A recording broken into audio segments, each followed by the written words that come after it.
Dear students of class 9A and 9B, welcome to my history class. Now I am going to teach you about the rulers of Delhi Sultanate. First one, Qutbuddin Aibak. Who was Qutbuddin Aibak? Qutbuddin Aibak, was the founder ruler of the Delhi Sultanate. He established the Mamluk dynasty, or he established the slave dynasty in India. He was Qutbuddin Aibak. He was actually the general of Muhammad Ghori. Muhammad Ghori, who invaded India and occupied certain territories and left it for his general Qutbuddin Aibak to rule, according to which Qutbuddin Aibak established the slave dynasty in India and started ruling this country. Qutbuddin Aibak actually was a slave of Muhammad Ghori. Muhammad Ghori, after Ghori's death, Qutbuddin claimed his independence and declared himself the Sultan of Delhi. And then he established the Mamluk dynasty in Delhi. The Mamluk dynasty is also known as the slave dynasty because all the rulers of this dynasty, except Razia Sultan, were slaves of Muhammad Ghori.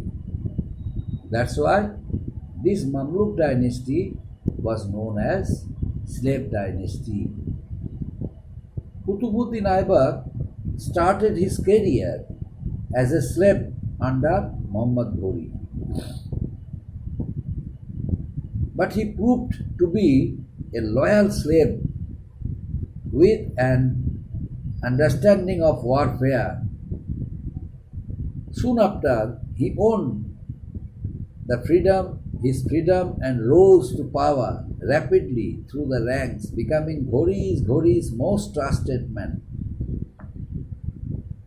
As soon as he declared his independence, Aibak started a series of conquests to consolidate his position along the western border, particularly from the attacks of his fellow Turks. Turks were his main competitors. He was a kind and generous man and was called luck bucks, because of giver of lakhs. He had great sympathy for the poor people, spent a lot of money in order to remove their distress, their poverty. He faced poverty. He saw the distressed condition of poor people. That's why on being the ruler of the Mamluk dynasty, he decided to spend money for the welfare of the poor people. That's why he obtained the title luck box. Qutbuddin Aibak was a great builder also. He built the Qawat-ul Islam Mosque in Delhi and started the construction of Qutub Minar. Now why did he start the Qutub Minar? Because of respect for one religious leader, Khaja Qutbuddin Bakhtiyar Kaki. After the death of Khaja Qutbuddin Bakhtiyar Kaki, Qutbuddin Aibak started constructing Qutub Minar in the name of him. So Qutub Minar was known after him. But the construction work was not completed. He left the construction work because of his sudden death. He was fond of playing polo, and while playing polo, he fell down from his horse and immediately died. After the death of Qutbuddin Aibak, his son-in-law Iltutmish completed the remaining part of the construction, Qutub Minar.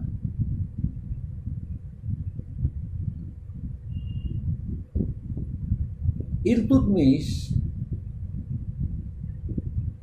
ruled from 1210 to 1236 CE. He continued Kutubuddin Aibak's policies and also, he improved the conditions of the poor people. He gave importance to the administrative system by dividing the empire into provinces called iktas, and each ikta also was divided into other parts, some other parts. He gave importance to the military system of the country in order to protect country from being attacked by the enemies from border areas. He made Delhi as his capital and organized a good army in a group of 40 called Chalisha. He completed construction of the Qutub Minar as I mentioned earlier.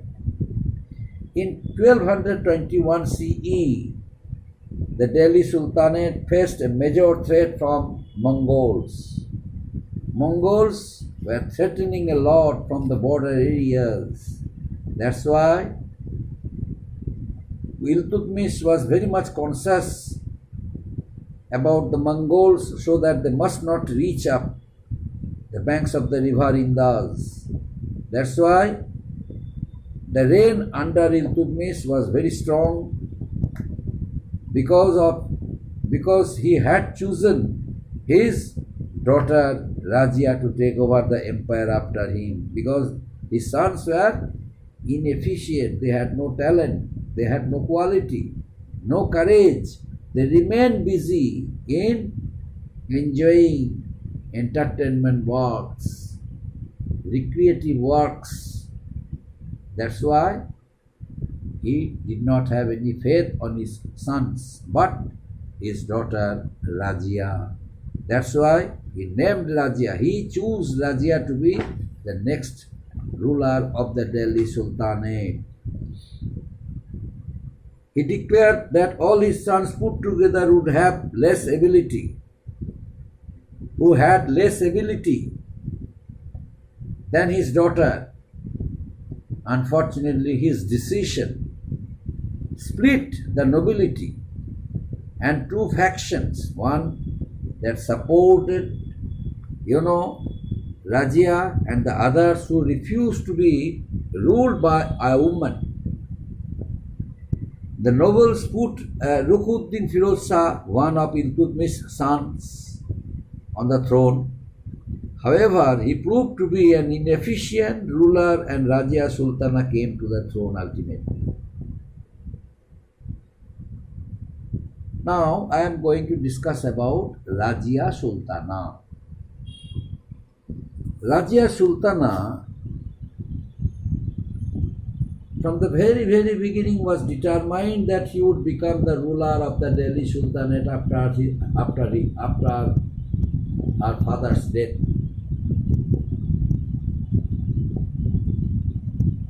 She knew that all her brothers were inefficient. They had no skill, no talents. That's why becoming a ruler of the Delhi Sultanate was not a factor for her. Rajia Sultana was the fifth Mamluk Sultan who ruled from 1236 to 1240. She was the only woman ruler of the Delhi Sultanate. She preferred being called a Sultan because Sultana meant wife of a Sultan. That's why she preferred being called a Sultan instead of Sultana. That's why we must use the term Sultan instead of Sultana.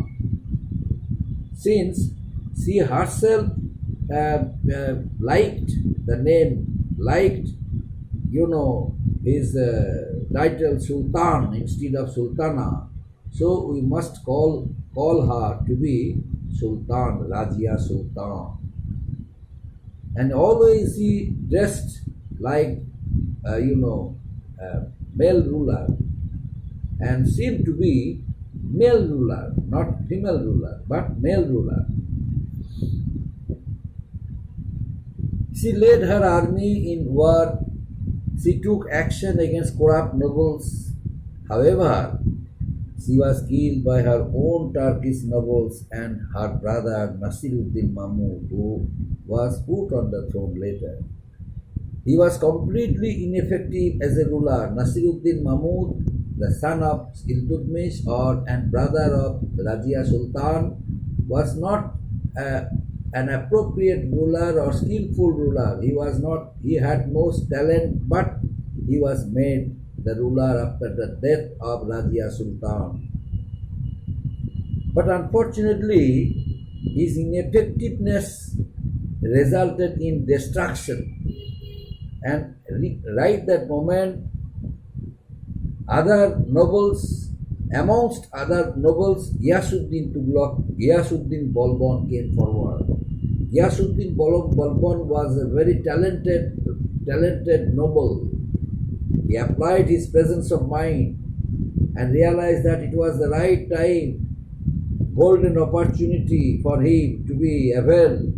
That's why he immediately started making conspiracy. The entire administration was left in the hands of Balban, who was the prime minister of Nasiruddin, who was the prime minister and also his father-in-law.